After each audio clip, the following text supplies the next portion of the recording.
You are listening to the Independent Dealer Podcast with hosts Luke Godwin and Jeff Watson. Hello and welcome to the Independent Dealer Podcast, brought to you by Buckeye Dealership Consulting. This week, Luke, we are talking legislative policy updates. I'm actually in D.C. right now. You wouldn't know it by the boring background I've got, but I'm in D.C. for another legislative rally. But it got us thinking. We haven't talked to our good friend Shaun Peterson in a really long time.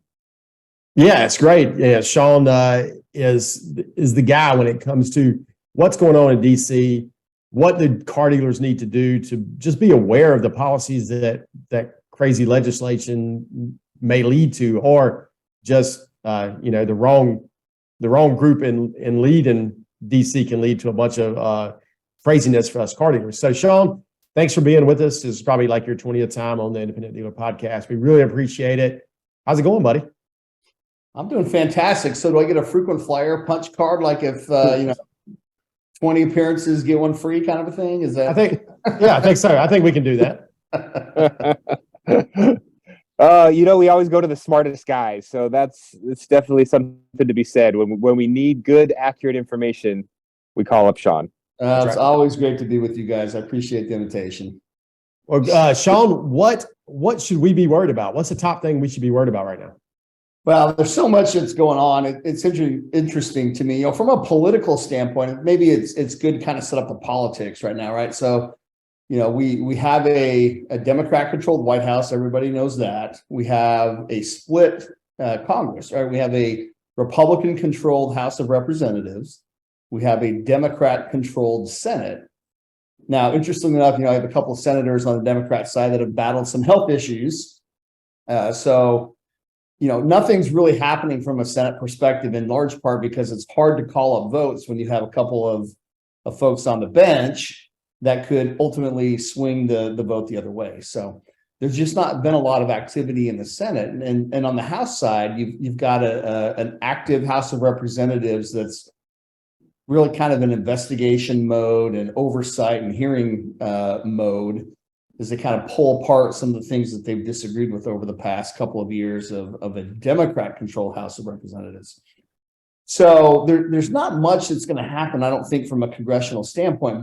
But why I say that is it's important to know that, in my opinion, that's actually going to embolden the agencies that we deal with, right? So, and we've actually seen a lot of activity. So what's the most important thing going on? Man, that's hard to tell. Because there's so much that's going on by way of proposed rules, by way of agency enforcement actions. Let me start with this one, though, because I think this is an interesting one for the listeners on this particular podcast.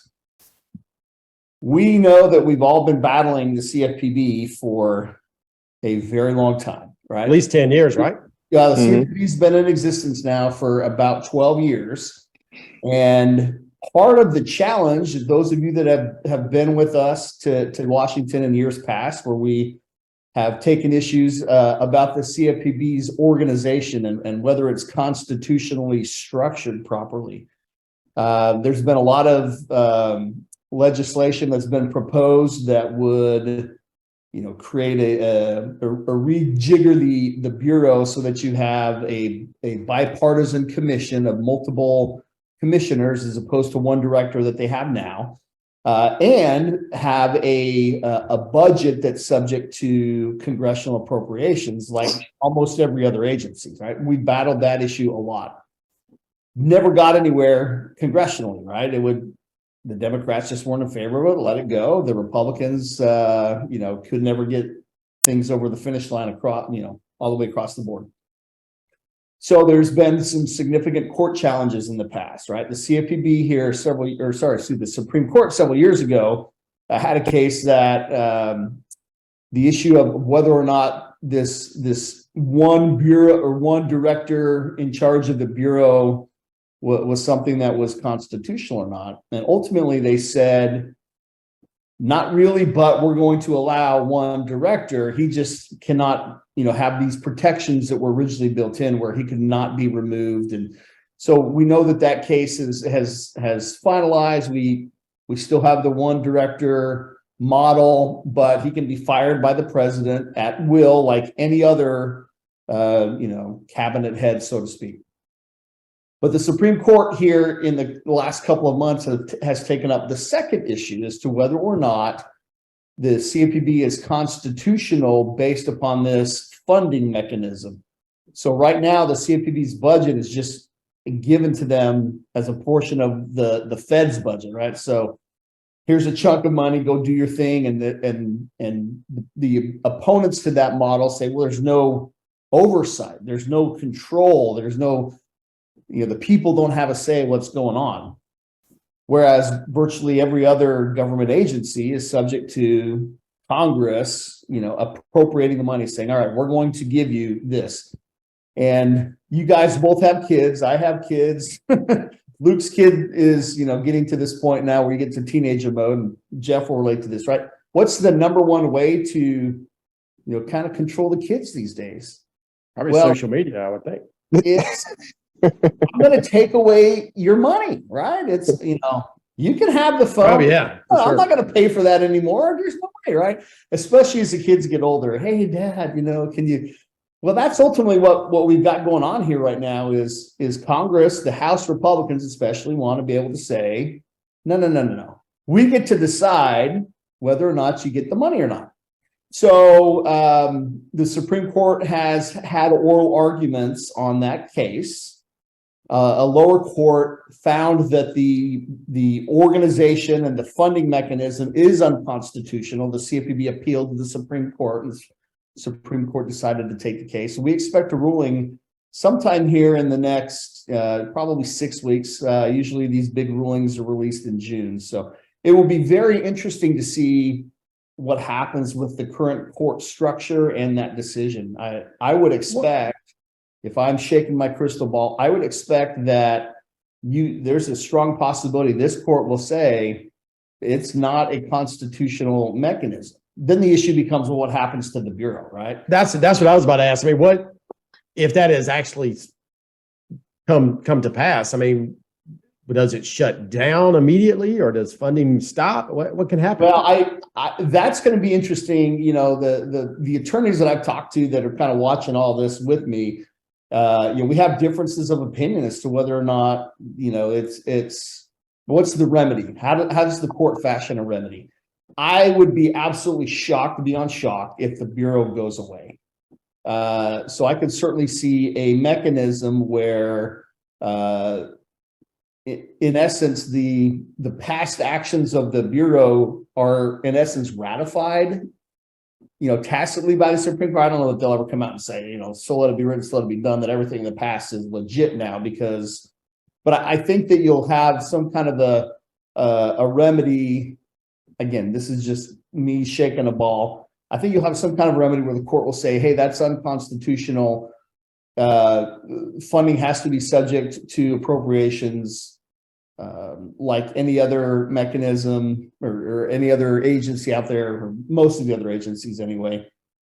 And the Bureau will just continue to go on, and then it becomes a battle as to whether or not there's funding. Hey, everyone, sorry for breaking in, but we've got to tell you about Buckeye. We've got Shaun Buckeye Peterson with us today. And let me tell you, Buckeye really cares about the dealer, Jeff. We've talked about this before. It's not only helping you with your reinsurance, it's making sure you're doing it the right way. Everything's set up properly. And here, right after tax day, what we can tell you is if you had to stroke a big check Tuesday, then you should know that one way to help defer some of those taxes is to set up your reinsurance company. Yep, definitely. Talk to the guys at Buckeye, get that reinsurance set up, and save yourself some tax money this year. Before the CFPB, I mean, who was that oversight? Who handled that? Because I just remember, I mean, maybe when I first got involved with, with NIADA and everything, that it was big. It was the first thing. Before that, who had oversight over what was going on with lenders? Yeah, so most of that sort of stuff fell into two things, right? On the consumer protection side of it, regulating the dealership and the motor vehicle transaction itself, the FTC largely had jurisdiction. For big, banking sorts of issues and lending sorts of issues that depended on what kind of financing entity you were. There's entities, OCC is an entity. There's the Fed, the Federal Reserve Board, all those sorts of things. Depending on where you fell into your organization, banks would come here and other finance companies may come over here. And it depended on what the transaction was. And part of the reason the CFPB came to existence is because there was this perceived lack of clarity or lack of pinpoint accuracy of you're doing this and you're doing that, and we're going to tighten things up. Did this stem from the housing crisis in 08? I mean, is that where that came from? A large part of it, that was kind of the jump start to a lot of this, was they're finalizing it, right? This is a brainchild that had been around. Elizabeth Warren had been working on this for years prior to the at least the concept, years prior to the mortgage crisis, but that certainly was the accelerant to get things done. Do we feel like the last 2 months of semi-banking crisis will lead to some more power from the CFPB or from other agencies because of this? I don't think you'll see anything, again, from a congressional standpoint, I don't think you'll see that in large part because you've got divided government. But I do think, again, these sorts of real-time issues are what embolden the agency to take specific actions. And if you see what the CFPB has done here in the last 6 months, there's been some interesting things from an enforcement side, from a rulemaking perspective. I'll give you a couple of different examples here just in the last 2 weeks or 3 weeks. Those of us that have been around for a while, we've heard this concept of UDAP, right? Unfair, deceptive, and abusive acts and practices, right?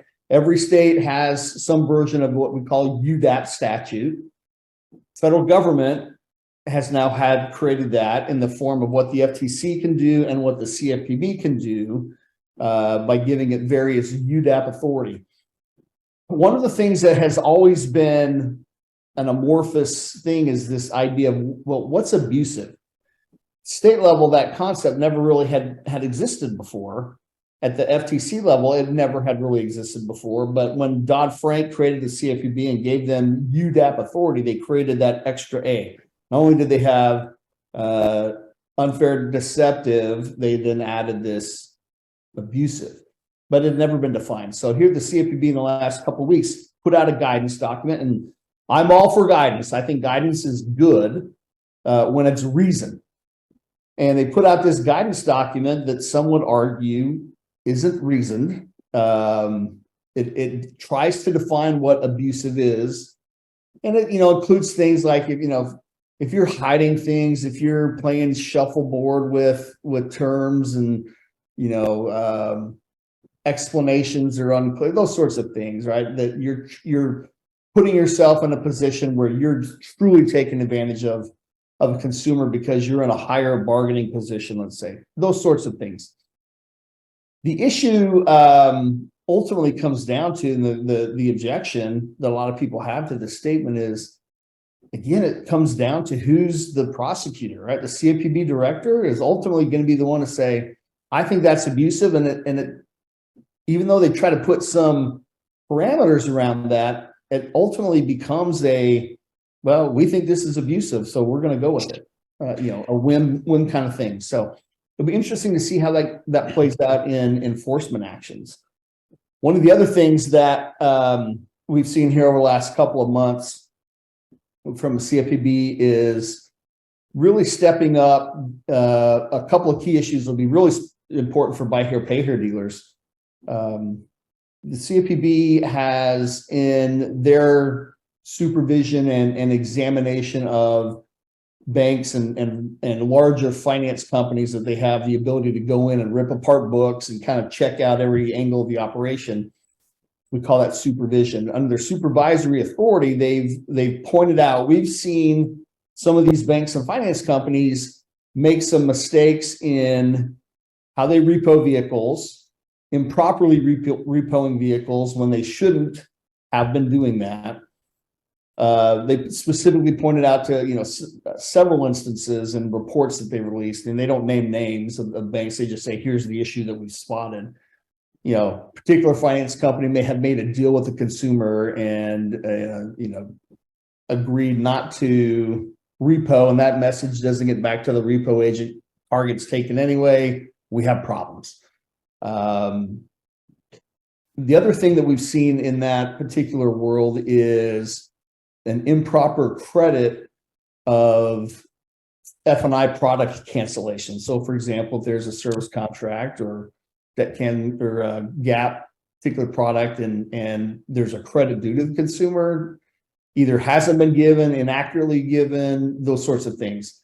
They're starting to ramp up on those issues. Last thing that I'll mention, which is very interesting and kind of speaks a little bit, I think, to the hubris of the CFPB in a lot of people's eyes, is they issued a proposed rule. I affectionately call this the tattletale rule, but they are proposing a rule that would require certain entities, again, that they have supervisory control over, to, in essence, report on themselves.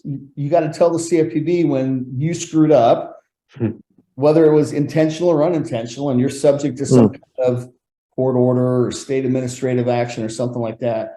You have to tell us all the sorts of things that you've done wrong. Well, we can debate, does that create constitutional issues? But, we all have kids. How many of our kids are going to come and tell us how they screwed up, right? Hey, everybody, real quick. Buy Here, Pay Here United. If you jump online right now, the day you're listening to this, and get signed up, you can still make it out to Vegas with us at the end of the month and have a good old time rubbing shoulders. It's going to be great. Jeff and I are going to be there. We're doing a lot of interviews. We look forward to seeing everyone there. We want you to come up to us, say hello, get on the camera. You'll be famous like we are. And but Buy Here, Pay Here United.com. It's the summit at Bellagio. Shaun says there's still a couple cheap hotels left if you need them. So reach out. Let's get it done. So, I've always argued like, okay, we should pay attention to this, Shaun, and I get it. And we've spent a lot of time in Washington talking to CFPB and talking to the legislators, trying to get this, I guess, right-sized. How much should a Buy Here, Pay Here dealer who has 2,000 or less accounts, or maybe 1,000 or less accounts, should we really worry about the CFPB knocking on our door tomorrow? Aren't there bigger fish to fry? That's a great question. I'll tell you, Luke, that we've actually seen the CFPB take some shots at smaller dealers, right? There was a case many years ago out in Colorado with a smaller Buy Here, Pay Here dealer. Is it likely that the CFPB itself is going to come knocking on the door? Not probably, very likely. But what happens is when the CFPB creates these big, broad concepts, right? What is abusive? And then they put together proposed rules, or they even take enforcement action. We talked about this concept years ago when the CFPB was first born. We called it regulation by enforcement. You may have heard me say that in the past, right? In essence, they would take a lot of times a company that really couldn't defend itself, put them under some kind of a consent decree, and then broadcast to the world, we did this, and now we expect everybody else to live up to the same kind of, prescriptions and requirements that we put into this order for this particular company. We're starting to see some of that. We feel like that's coming up again. So you may not see the CFPB itself knock on the door, but state attorneys general that rely upon what the CFPB do, that's a stronger likelihood. Plaintiffs' attorneys that rely upon what the CFPB has done, that's an even stronger likelihood. So the one thing I want to make sure that dealers understand is just because you yourself may not be, in the crosshairs of the federal agencies, this would be true of the FTC as well, that doesn't mean that I don't have to make compliance an important part of what I do, because what happens around you locally, right? We all know plaintiffs' attorneys that are circling nearby, the state attorneys general, consumer protection agencies, others circling nearby that will be ready to pounce if you don't do it right. That's the real rub. All of us have to worry about our state, like in Texas, OCCC, or in South Carolina, Department of Consumer Affairs. We have to worry about those agencies. But what really scares me is a plaintiff attorney all of a sudden coming in because I didn't refund something right on a repo and just hammering me across the board. with the class action. I mean, there are protections, arbitration agreements and things like this, but I mean, that's where people should be worried. Yeah. What I find is I never want to be doing something that I see in the headlines, right? Because like if it's in the headlines and it's in the news, those are like the hot topics. They're like the whack-a-moles that, you know, some regulator, some plaintiff attorney is going to get into. So if I'm the one participating in, you know, dealer markups, or if I'm participating in, you know, abusive products, back-end products, or all these little things that you see kind of coming up in the news right now, is like where dealers are quote unquote taking advantage of consumers. I just want to make sure I'm as far away from that as possible. You know, dotting my I's, crossing my T's, abusive interest, abusive repo practices, data breaches, like all stuff I don't want to be anywhere near. And these fees, right? They're real. FTC is really worried about fees. Well, so it's interesting you talk about fees, because that seems to be the buzzword of the administration right now, right? Junk fees.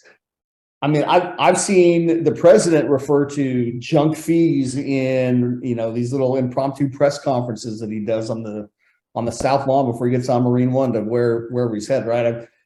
But we've seen that term pop up in the FTC's nomenclature. We've seen that term pop up in the CFPB's nomenclature.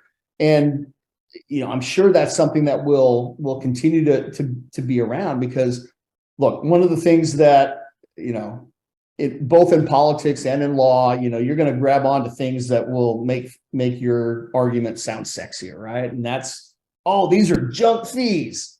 Well, let's build something around that. And interestingly enough, you know, the CFPB's got some definitions of what, you know, and again, it's all loose stuff where they've kind of woven this into some of the things that they've done. The FTC here in September, or excuse me, I guess it was last summer, comments were due in September.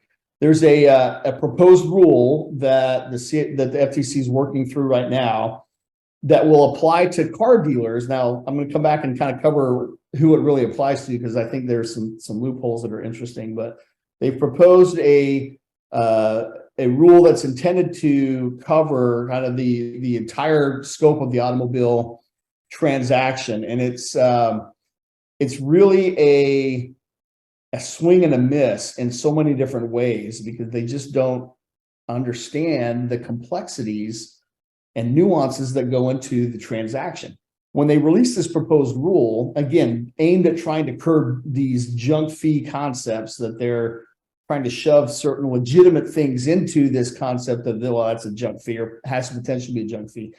That when they released this proposed rule, they're trying to do it under the guise of, well, you know, we're going to make the customer buying experience better, clearer, shorter, that sort of stuff. And when what they put together and released does nothing of the sort. This proposed rule would require dealers to jump through significantly more hoops, right? It'll be more paperwork for the consumer to sign. It'll be more disclosure documents. It'll be, you know, how long does the normal closing take for you guys, right? You know, yeah, 20 to 30 minutes. Yeah. If you could do it in 30 minutes, I think everybody's doing cartwheels, right? This has the potential to double it. Luke's going to interrupt me, interrupting you, and interrupting the podcast. Primal End, guys, great sponsor of the podcast, and a place to go to get your money. Yeah, everybody needs cash. I know that. Yeah, who's got my money? Last week I had to go get some cash. The better your business is running and buy here, pay here, the more cash you will need. And Primal End is a place that can really help you get your books in order, get your dealership purchase from the guy you're renting it from now, or just get you cash to buy more vehicles so you can get your portfolio right sized. Yeah, even if you're a retail dealer, right? Yep. They lend to all dealers. So definitely the folks to talk to over at Primal End. Back to the episode. It's longer. This is no lie, and I've closed on some property and some different loans lately.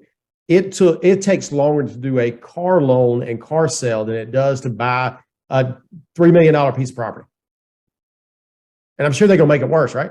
Yeah, 100%. So I'll give you a specific example. One of the things that they're going to require if this rule goes through as is you have to disclose, and they have this defined term called the offering price. So it's the full cash price at which you're going to sell or finance the vehicle minus these, any government fees, taxes, that kind of stuff. So you have to disclose the offering price pretty immediately. So the FTC tries to disclose when. Well, and they put things out there. Well, you have to disclose it in any ad that references a particular vehicle, any ad that represents a monetary amount or of a financing term, any communication with the consumer going back and forth about those sorts of things. So if you have the little chat bot on your website, for example, right? Hey, I'm interested in, well, boom, there's that offering price has to be given.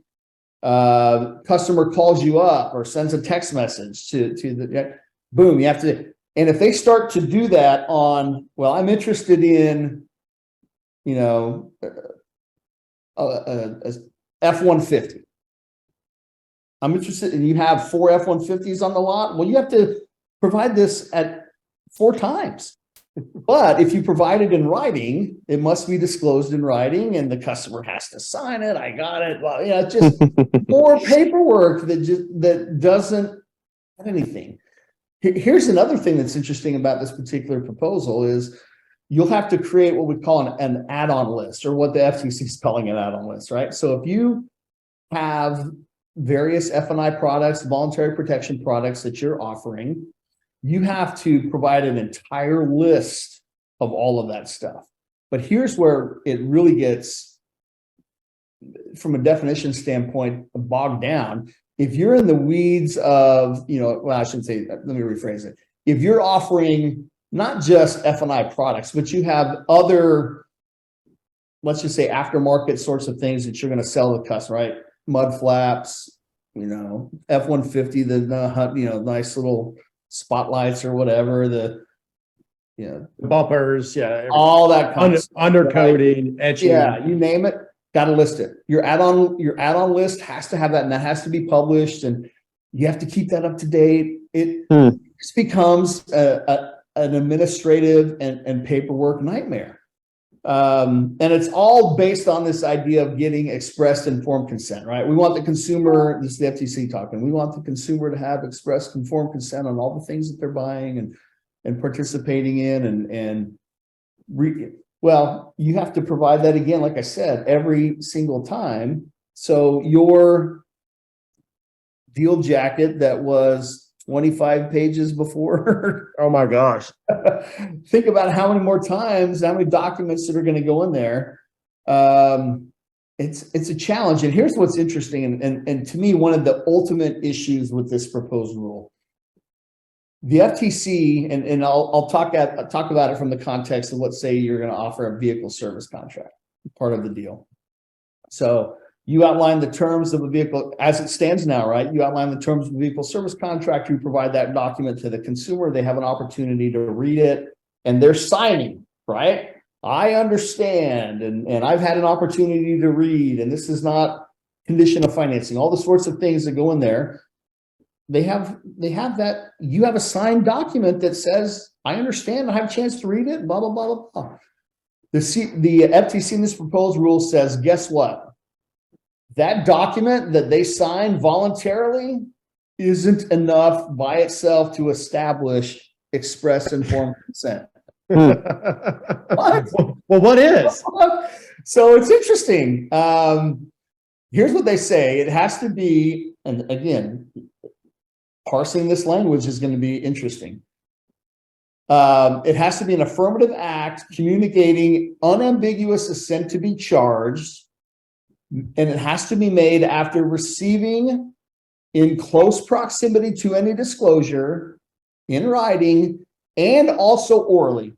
So if a consumer was to challenge you, well, I never provided express informed consent. And by the way, the FTC specifically says that, like in the rule, that signed document isn't enough, right? You can't have pre-checked boxes. That doesn't count as express informed consent. So a customer comes in here and says, well, I never gave express informed consent on that. And you hold up the document and say, well, yeah, you did. You signed right here. Oh, no, but I didn't give it orally. How are you going to prove? All right, I mean, you have to record everything? Everything. Yeah, I mean, it's going to be. There's so many issues that this rule presents. Again, from a cost perspective, the impact it's going to have on dealers and their compliance mechanisms, the impact it's going to have on the consumers. This is a fatally flawed document. NADA, if anybody's interested in the world listening to this, NADA put out a couple of little video vignettes that talk about the downsides to this rule and how this really was a ready, fire, aim kind of approach. It's poor. It's just a poor effort. And here's what really makes it poor and interesting. I mentioned I'd come back and tell you, well, who does it apply to?